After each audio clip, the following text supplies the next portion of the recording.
Well, just when you thought it couldn't get any worse, we managed to sink to a whole other level of bad. Ladies and gentlemen, welcome to another episode of Devil's Den.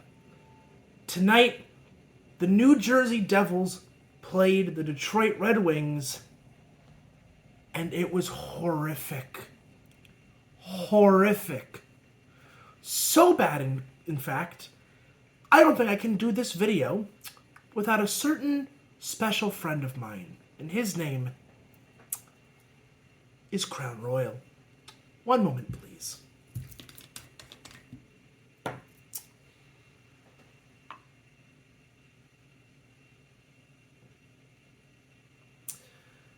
This is to you, Jersey fans.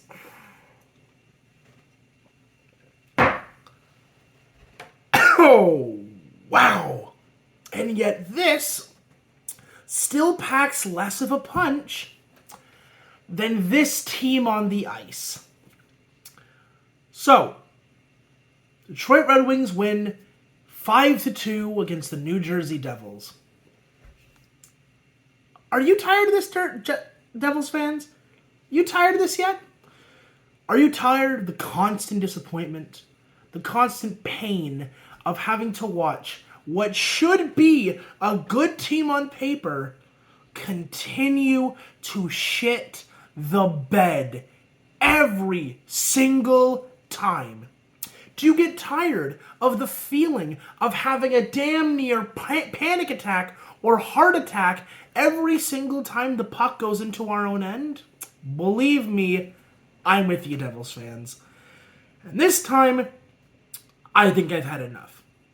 I've had it so far with this team. I have been a fan for so long of this team, and yet every single time I think it's going to get better, it's like my heart is ripped out of my chest. And that's why I've decided to add a new section to these videos. And that section I like to call the good, the bad, and the ugly. So, for the good, I'm not even going to bother to go over this game. It is not worth my energy nor my time to go over this game in terms of the score, who scored, and who did what. So let's start with the good.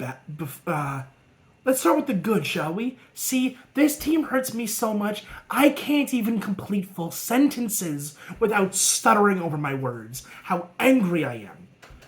So let's try to start with the good, shall we? The good, I think, can be summed up in a couple of names. Jesper Bratt, Andre Palat, Jack Hughes, Thomas Tatar, and maybe Dougie Hamilton? I gotta say, these forwards are giving their all every single shift. They are on the ice. They are laying hits. They are dashing towards the crease. They are taking shots with every opportunity given to them. And yet the puck will not go in.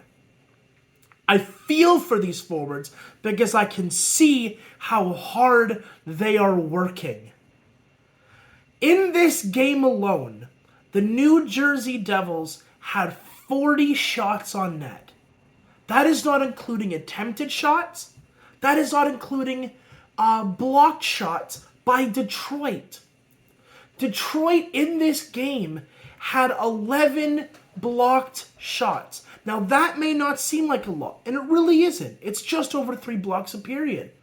But if you add that to the 40 shots on net New Jersey had, you're looking at 51 shots, not including the attempted shots. So we're looking at probably close to 60 to 70 shots in this game. These forwards are killing themselves for this team, for us the fans, and yet they can't seem to hit the net, or they can't seem to put it past the goalie. What else do you want from these forwards? Jesper Bratt alone has 3 points in a game where we are being outscored by... We have allowed 9 goals. 9 goals in 2 games.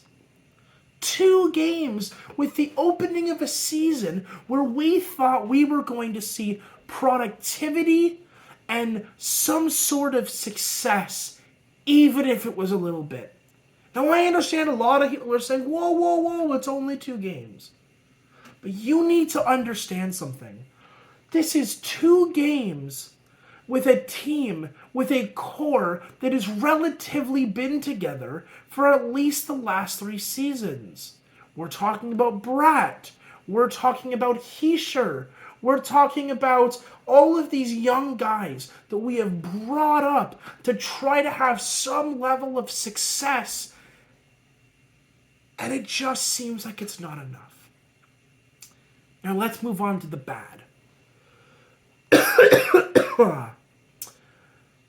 I can only summarize the bad in one word.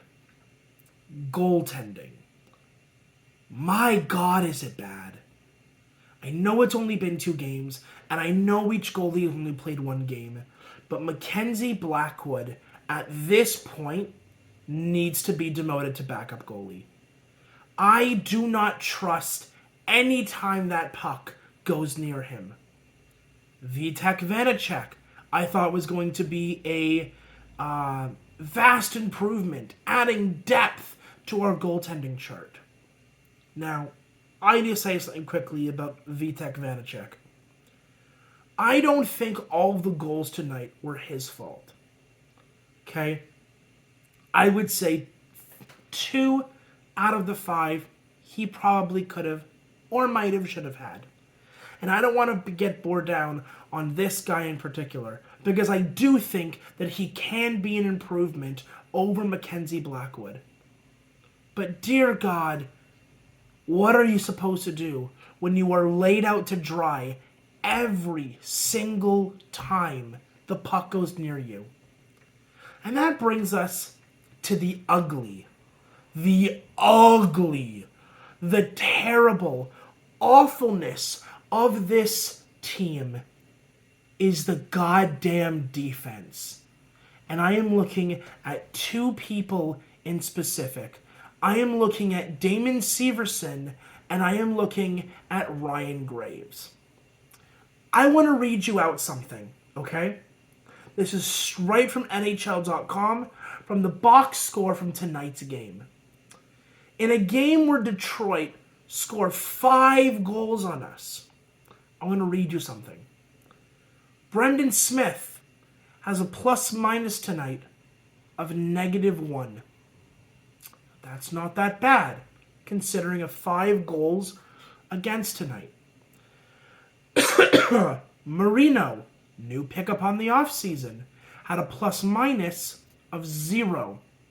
I repeat, 0 in a game where Detroit scored 5 goals against. Dougie Hamilton had a +1. Granted, he did score tonight, but that means that he was not on the ice for any of the goals that occurred during this game. Jonas Siegenthaler, another one of our young defensemen, had a plus-minus of 0. He did have an assist, which means he was only on the ice for 1 of the goals that occurred tonight. Damon Severson and Ryan Graves, on the other hand, had a plus-minus of -3. They were on the ice for the majority of the goals where the game was scored. Now, I'd like to point something out. Last game, we had 4 goals scored against us.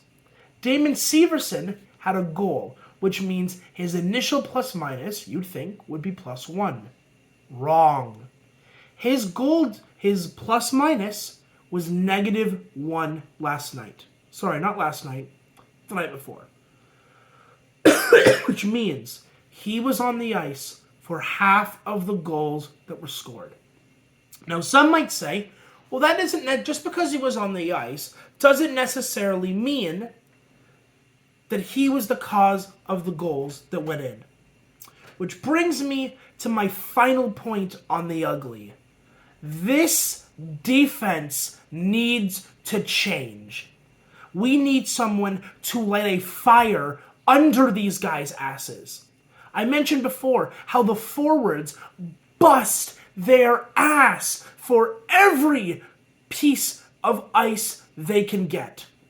Every shot they take, every opportunity they take. Doesn't always go in, I understand that, but at least I can see the effort. What does our defense do? Time and time again, it's this casual, nonchalant play. Marino, I appreciate for his hitting. Brendan Smith, noticeably the first 2 games of the season, I appreciate his physicality.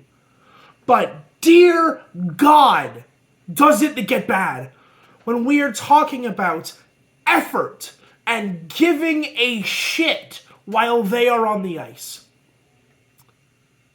We are going to see what happens with the rest of these games. I don't mean the 82-game season. I'm thinking, let's take this season 10 games at a time.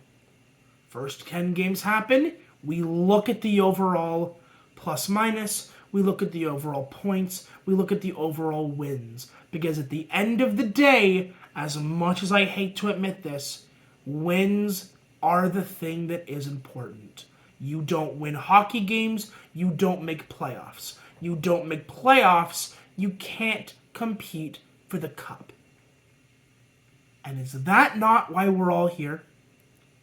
Is that not why we are all here to compete for what we consider as not only as Devils fans, but as hockey fans, for one of the greatest trophies that we personally hold dear?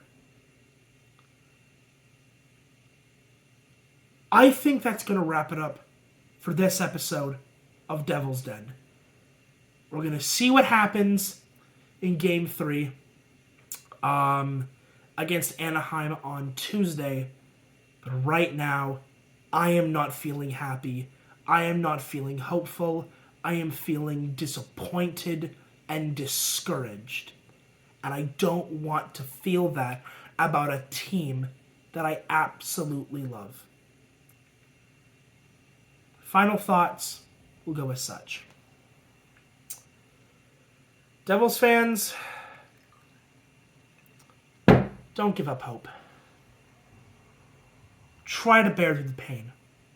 It's tough, but this team at this point can only go up. So until next time, Devils fans, I will see you in the next one.